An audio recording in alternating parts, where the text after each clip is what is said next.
Guys, if you don't understand this principle, be prepared to be permanently ghosted by women, money, and society. I'm going to be as forthcoming as I can be. It's an unfair game. I need to stay one step ahead of my competition and take risks. Because a house always wins. Unless, when that perfect hand comes along, you bet big, and then you take the house. Adapt or die.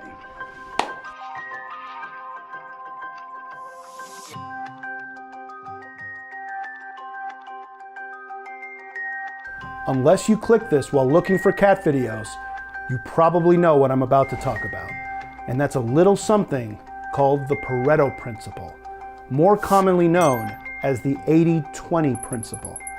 The 80-20 principle was first observed by Vilfredo Pareto in 1896 at the University of Lausanne. The finding that caught his attention the most was that 80% of the land in Italy was only owned by 20% of the population. Surprised by these numbers, he decided to test the principle on other countries and found that the more things he tested, the more he found that they were following an 80-20 distribution. Since then, the 80-20 principle has been observed in most walks of life. It's been observed in economics. For example, in the 1992 United Nations Development Program report, it was shown that the richest 20% of the world's population controlled 82.7% of the world's income. It's also been seen to apply to taxation. In 2018, the top 20% of earners paid 90% of federal income taxes. It's been seen in computing. Microsoft has noted that by fixing the top 20% of the most reported bugs, 80% of the crashes would be eliminated. In baseball, WAR, or wins above replacement, have shown a very clear Pareto distribution. Last year, 15% of all the players produced 85% of the total wins. When it comes to traffic accidents, 80% of them are caused by just 20% of drivers. If the 80-20 principle applies to economics, baseball, traffic deaths, computing, is it possible that it can impact your personal life?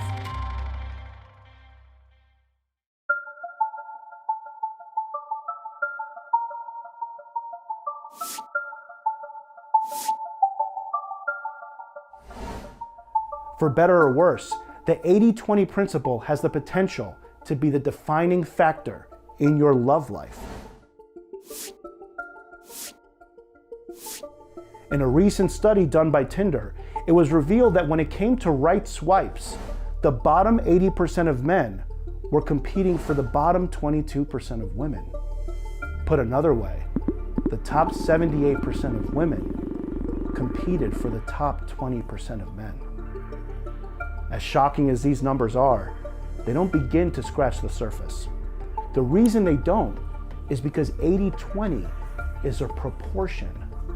What that means simply is that the real power of 80-20 is that the real results lie within the top 20% of the top 20%, which, if you're wondering, break down to 64% of the results coming from just 4% of the population. If you want to take it just one small step further, 51.2% of all results are achieved by just 0.8% of the population.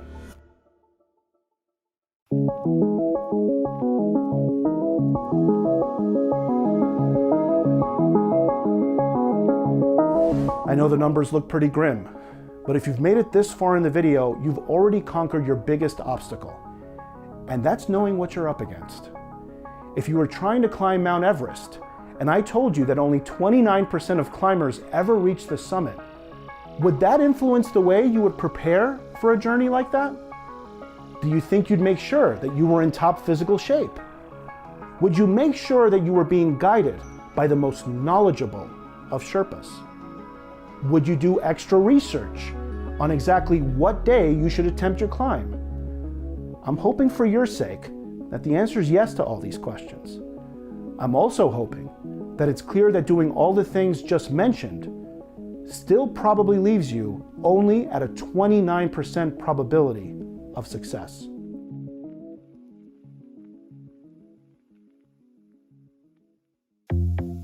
Taking control of your dating life is like planning a trip up Mount Everest. You need to know under what circumstances it's even possible to succeed and under what circumstances you're more than likely to die in your attempt. You need to be honest with yourself about your limitations. The kinds of questions you should be asking yourself when thinking about your dating life in the context of the 80-20 principle are very similar questions to ones you should ask whenever attempting a difficult feat. Am I currently in the position to succeed? Do I have the right tools? Am I in the right part of the country? If I understand that 80% of women only want the top 20% of men, and by extension, the top 64% of women only want the top 4% of men, if I'm being brutally honest with myself, am I in the top 4%? Is the way I would come off on a dating app, taking into account that I'll be judged exclusively by pictures and by my height, put me in the top 4% of men? If the answer is no, like it is for 96% of us, then the value of understanding the 80-20 principle is that I shouldn't be on dating apps. I should invest my efforts in places where I play to my strengths, or at least to strengths that I can develop and control. For a video where we talk about this more in depth, click above for our video on dating apps and how cold approach is truly your last chance.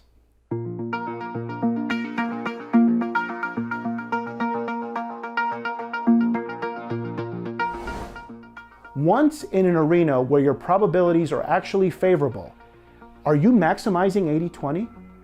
If you decide to approach women on the street instead of swiping on them on the apps, is your approach a 4% approach? Is the confidence with which you suggest a place to get to know each other better a top 4% place to do that? Is the way you react to a beta test or a questioning of your status a top 4% way to handle the situation? These are the questions you can never stop asking yourself. You know why you can never stop asking yourself these questions? It's because these are questions that any woman you ever encounter will be asking herself instinctively. Is this guy a 4% guy?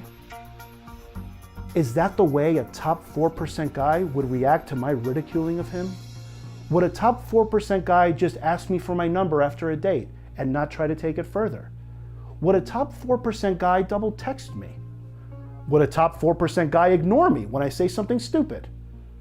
Would a top 4% guy take me seriously 100% of the time? If you're wondering, obviously females are not asking themselves these questions explicitly. They're asking them instinctively. In the age of the apps, and in an age where female selectivity is at its highest point in human history, the bar, whether it's fair or not, is at the highest it's ever been for men to display value. In the end, this is the true power of acknowledging and understanding the 80-20 principle. You now know the rules of the game. Whether they're fair or not, whether they're moral or not, or whether they're worth your time at all to pursue, these are the rules, and these are the standards. I don't think you ever find anyone complaining that you have to be able to hit a 98-mile-an-hour fastball to even think of making the major leagues. It truly is just what it is.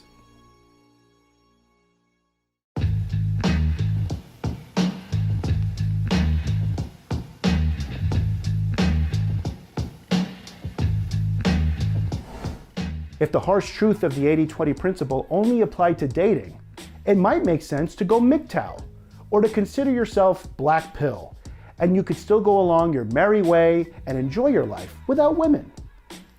Unfortunately, or fortunately, 80-20 applies to any situation where results are distributed disproportionately. The most notorious example of this is income and wealth. Financial results in every walk of life follow a disproportionate curve. In professional sports, we can witness one player on the field making $500,000 directly defending one who makes $30 million. We accept this dynamic in sports because we intuitively understand that stars win ball games. When it comes to business, sales, and basically any kind of revenue generation, stars also win ball games. One of the longest held business axioms of the last century was basically that 80% of the sales come from 20% of the salespeople. The curve gets even more violent when you consider what the lowest paid member of a Fortune 500 corporation makes relative to its CEO. The decisions made by a CEO, for better or worse, impact the loss or gain of billions of dollars for that corporation. CEOs that have track records of making mostly good decisions are then able to command a small fraction of the billions they influence, which of course then add up to tens of millions, if not hundreds of millions of dollars.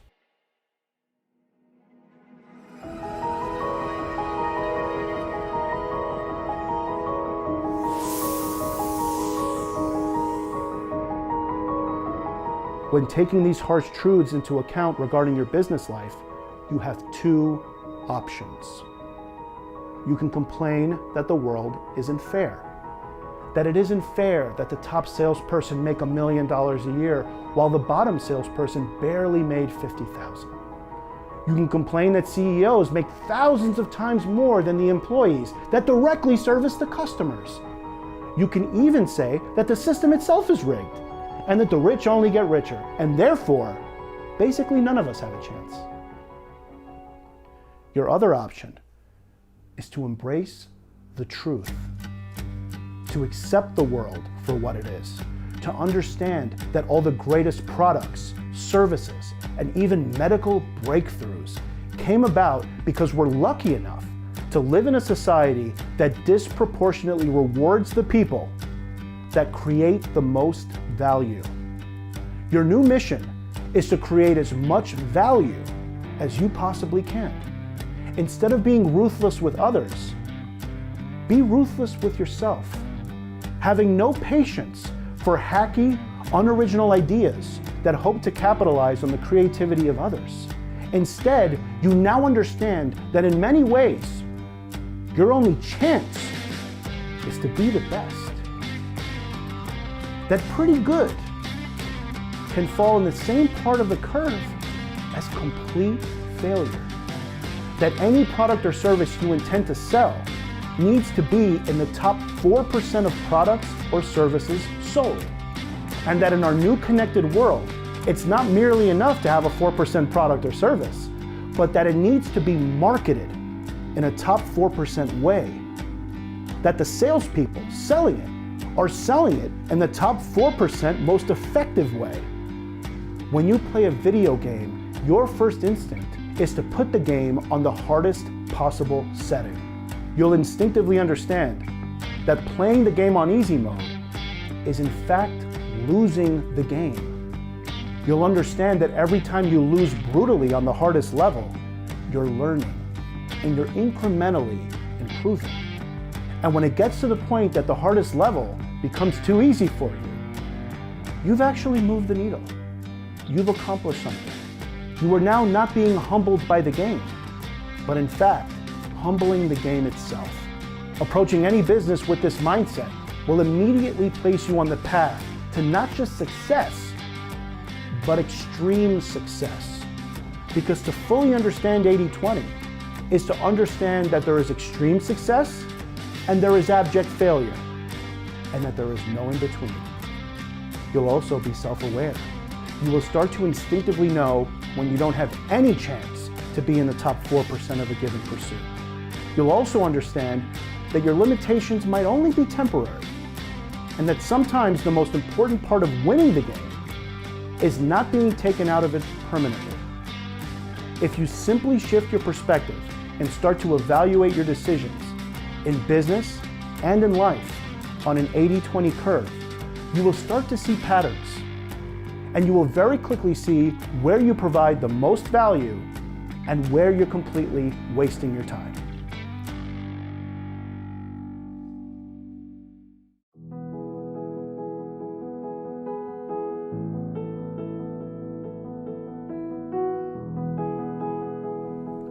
For better or worse, society has a passionate love affair with people that perform in the top 4%. They love to reward the people that create the top 4% of value. It loves to reward the men that are able to date the top 4% of women. It loves a proven winner. And despite all the messages you hear today in the media, society hates a loser. The good news is that the path to being a winner is paved with losses. And in modern times, the speed with which you can accumulate these losses, learn from them, split test them, is limited only by the speed with which a fiber optic cable can transmit information. Fail, and fail fast, but not so fast that you don't learn from every failure. Persistence isn't just a feel-good term that we push on to the untalented. It's the ability to endure the failures that it takes to exploit the 80-20 principle and not be exploited by it.